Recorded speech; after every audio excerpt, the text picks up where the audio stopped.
So this loser is pretty famous for his voice, and that's how he earned himself the very apt comparison to Mickey Mouse, who's in the public domain now, by the way. Funny coincidence. But after all these years, where is he now? Alright, so this 27-year-old deli worker, Jeff Stacey, decided to slide into a certain someone's DMs, which were thankfully controlled by PJ. Wait at the bar for like 5 minutes and then follow me up, okay? If I had to describe him, I'd say this dude was the king of deception. He knew the age of the people he was dealing with, but pretended to be 21, as if that helped his case, right? Well, maybe it sounded cooler to him, who's to say? But did any of it matter to the setup? Of course not. She invited him over anyway. How's it going? All right. So, Stacey in his quest for inappropriate greatness jumped right into a hell of a sticky situation. What started as friendly banter progressed into questioning her about her taste in dudes. What's more, he also really wanted to go au naturel for her. Like, seriously, dude was a pro at making things super awkward. And it didn't even take him a second to get comfortable at the house. But wait, there's more. Stacey inquired about the possibility of some more intimate activity if he were to strip down. He even went into the length of asking her if she would suck or ride him. And when the setup tried to ignore his interest, he decided to bring it up again. Because if at first you don't succeed, try again, right? Well, maybe not in this case. But the chat wasn't all about himself. He wanted to know some particular details about her purity, because that's just what any normal person brings up in small talk, right? Dude was determined to set the standard for vile chats, huh? You can't even remember her It's name. Amanda, I believe. And if that wasn't enough, when she casually mentioned needing to go to bed, he took it upon himself to ask if she planned on sleeping. Well, with this obsession about the natural human form, I'm sure you can guess what he asked about. Well, Stacey was due for a reality check and maybe some etiquette lessons. And guess what? First thing the next morning, Jeff was back checking in on the setup. He was worried if she had changed her mind or moved on after the previous night's conversation. But guess how he decided to confirm his doubts? You know, maybe just read it for yourself. The crew was taken back by how direct he was. They felt the need to even ask if he was real. But Stacey was only getting started. It's just talking. I don't see the internet and real life are two different things. Before gracefully bowing out of the conversation, he decided to toss in the topic of swallowing. Yeah, you heard that right. This man simply didn't know when to stop. But hey, he had his excuse ready. What says on the internet doesn't mean that's what I really think. Later that day, Stacey resurrected the conversation with a charming inquiry. He wanted to know if she was up for some real gymnastics. In a desperate attempt to seal the deal, Stacey offered to pick her up from home for a little in-card escapade. Talk about setting the mood.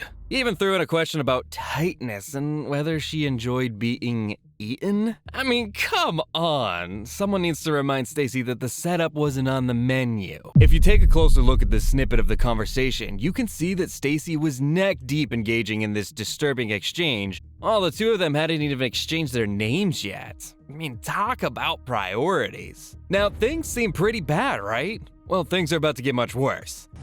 That doesn't mean much to me. When she extended an invitation for Stacey to swing by, he upped the ante by suggesting she answered the door.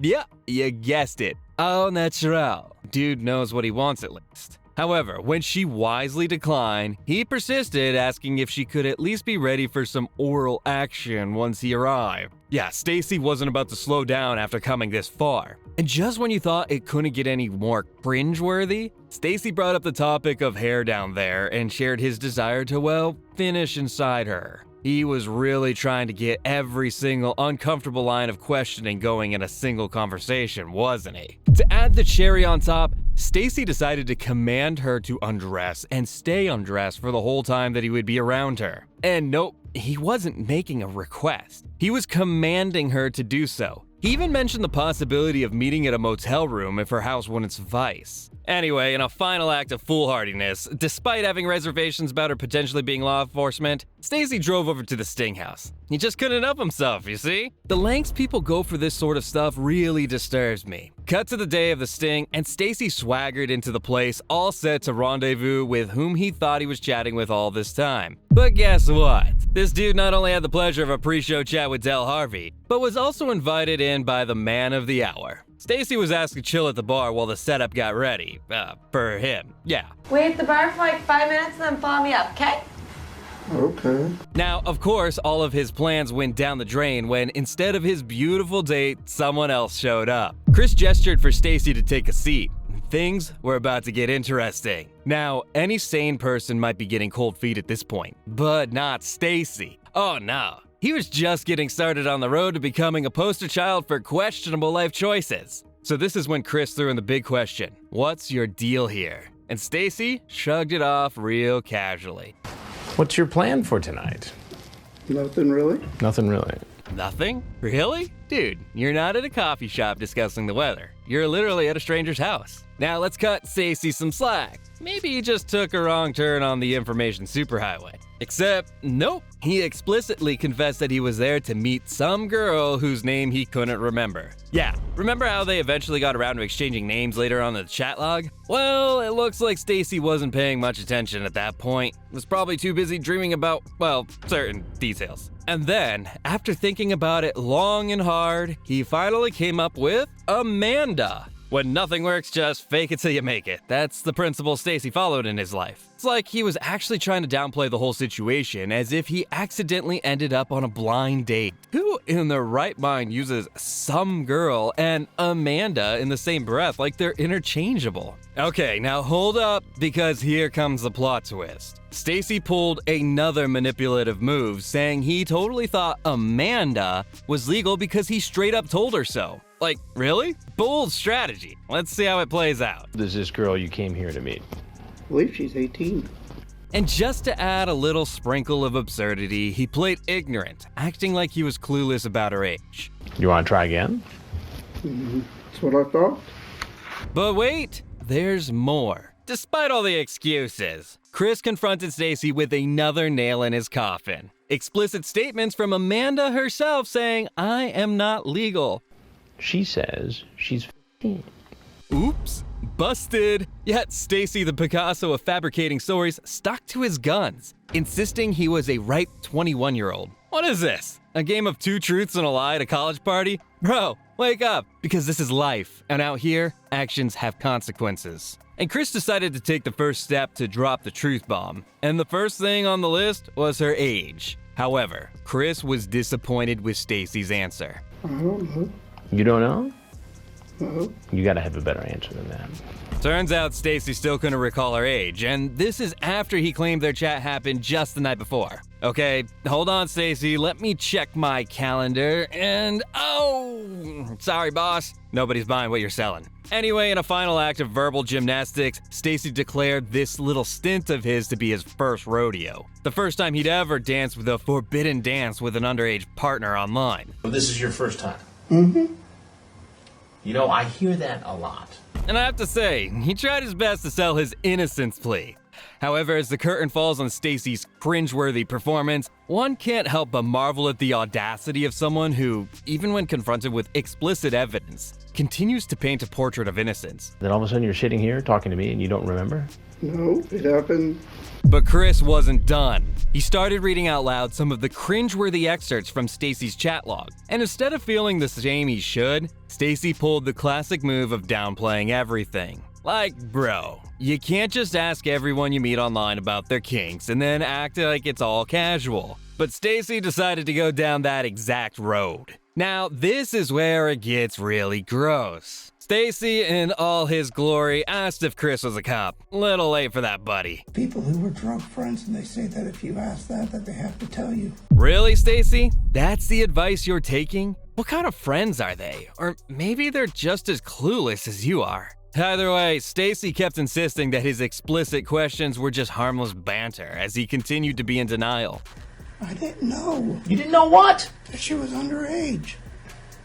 Oh, come on. Ignorance is not an excuse, my friend. but Stacy didn't back down. He even defended saying something off-putting. You ask her if she's horny.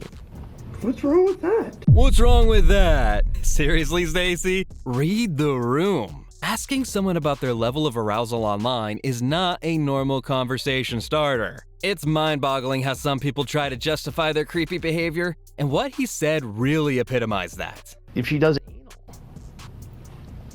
It's a question. Well, guess what? Chris had a question too, and it was about time Stacy faced the consequences of his absurd inquiries. So Chris laid it out for him, telling him he was asking the wrong questions to the wrong person and how it was against the law. And boom.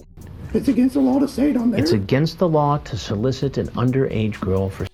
The reality check hit Stacy like a ton of bricks, and he was left there scratching his head, wondering why it was illegal. Dude, if you're asking someone of the setup's age about some really explicit stuff, that's a red flag right there. And only when Chris explained how solicitizing someone her age was a criminal offense did Stacy realize he was in deep trouble. As the conversation rolled on, Chris brought out the big guns. Pictures that Stacy sent, conveniently with the heads removed. Plausible deniability, or well, at least an honest attempt at it. Well, Stacy tried to brush it off, saying something ridiculous. Who are they? What's all that? Just phony pictures. Just phony pictures. Funny pictures. Yeah, right. This guy thought cropping heads off images that barely had any clothes on and pictured in compromising positions was a hilarious pastime. Dude's in another dimension in the humor game, I guess. That was you, or what was the Yeah. purpose of that? I don't know. It's just talk. If I'm not really ever. But Stacy was determined. He was determined to establish himself as the poster child for online creepiness. I mean, it's mind-boggling how some people try to normalize their disgusting behavior. Casual conversations, I believe? Well, guess what? Some conversations are better left unspoken, especially when they involve explicit content among the wrong crowd. But there was more to Stacy's story. When grilled about his intentions with the person on the other end of those chats, he started with the classic downplay. And you have to listen to what he said. Probably a whole lot of nothing. A whole lot of nothing. Oh, really? You're just casually planning on a whole lot of nothing? Come on, Stacy, who are you fooling? And then he did something drastic. Stacy, in a sudden burst of honesty, admitted that maybe, just maybe, he thought about a kiss or two. How romantic, right? However, he insisted he wouldn't have gone any further. Wow, what a gentleman. We're all so relieved. What's more, he had the perfect defense. Stacy boldly claimed he didn't bring protection along or any booze, as if that made everything okay. Tonight? No. Dude, that stuff's gotta be the least of your problems. But I don't think someone as vile as Stacy would ever understand that, because he casually said that his actions were confined to the sacred realm of online chat. He would never actually bring it to the table. No, thank you, Stacy, for keeping it so pure and virtuous in real life. What a hero. The difference is, Jeff, you showed up. But Stacy decided to keep on riding the delusion train. He went on about how he didn't distinguish between the internet and real life. Well, now that's a problem right there. There's a clear line, buddy, and you've crossed it with all your inappropriate inquiries. Don't see the internet and real life are two different things. Oh yeah, go ahead and just blame the digital world for your own warped thoughts. It's astonishing how people try to separate their online persona from their real-life self when they get into trouble. But here's some news flash, Stacy. The internet doesn't magically erase your responsibility for your actions. Chris, doing what he does best, challenged Stacy's ridiculous claim that online and real life were two separate entities. He pointed out that if Stacy truly believed that, he wouldn't have shown up at the Sting House. Well, that would be easier to believe, Jeff, if you didn't show up here tonight. But guess what Stacy called this little encounter? A mere misunderstanding. Right, because showing up someone's doorstep with some twisted intentions is just a casual mix-up. But then again, delusion seems to be Stacy's middle name. It's really a misunderstanding. A misunderstanding. Sometime later, as the reality of the situation sinks in, Stacy realized he was in hot water. Chris dropped the bomb, revealing his true identity and the presence of the cameras. Stacy, probably feeling the heat, made a swift exit, only to be greeted by, well, check it out. Sheriff's office, get your hands up, get on the ground! Yep, you brought this on yourself, you moron. Anyway, now let's fast forward to Stacy's dramatic arrest. Handcuffed and lying face down on the ground, Stacy, in a mumbled confession, claimed he was 21. But surprise, surprise, no one could really understand him. So they flipped him over for a clearer response. It was a classic Stacy move, being indecisive about his age. But the irony of someone who freely discussed explicit matters struggling to utter their own age was both comical and pathetic. But Stacy, in a moment of clarity, hesitated to speak up. 25, okay? You think. How old are you? Dude, do you not know your own age? But the drama was far from over. During the Miranda rights reading, Stacy, in a fit of distress, asked the officers to shoot him. Hold up. What? The melodrama was strong with this one. And then he said this. We can work this out, all right? No, I really am just gonna slit my fucking throat. But sorry, Stacy. Life isn't a movie, and playing the victim isn't gonna save you. Now let's skip to the police questioning, where Stacy tried to play the I didn't know her age card once again. He insisted he was oblivious to that particular detail, no matter how hard the cops tried to crack the nut. I don't pay attention. That doesn't get it, okay? Well, nice try, jerk. But plot twist. He finally came clean about wanting to do explicit stuff. But wait, he then added saying that he'd prefer it with someone his age. Sure. And no matter how much the cops probed, he stuck to his side of the story that he only engaged in harmless chit-chat. Like, dude was trying to prove that showing up with explicit intentions is the new way to make friends, apparently. But here comes something alarming. Stacy insisted he chatted the same way with everyone online. Seriously, bro, that must be the worst excuse ever. And when asked about the pictures, he called it fun and games, and how he liked impersonating for amusement. Like, seriously, can he even hear himself? Cut to the post-legal drama. Stacy went on trial, got jail time, probation, and a decade on the registry. Well, I believe he deserved more. Fast forward a couple years and he wiggled out of the registry, found love, and tied the knot. But Stacy's dojo life got side-eyed by the community. Apparently, he had issues landing a job. As of now, it's all a speculation, but seems likely. And then came a dark turn. On February 22nd, 2021, Stacy met his end in a Walmart parking lot. The culprit, a legal mix of drugs and health issues. While Stacy met his untimely death, his wife Leanne went wild in her own way. She didn't pay rent and set the apartment on fire, and a lot of other stuff too. Come July 30th, 2021, and Leanne's singing a different tune. She blamed the fire on a distant relative, but admitted she started it. Can you see the connection? Because I don't. What followed next was the legal hammer dropped on Leanne. Arson, burglary, theft, trespassing, you name it, she was charged with it. She pled no contest, landed in a mental health hospital for 3 years on July 25th, 2022, and is still there to this day from what I can tell. It's honestly kind of sad to see. Anyway, what do you think about the newest member in the public domain? Does the name serve him right? Let me know in the comments below. And before you leave, don't forget to check out my latest video right here. It's even crazier.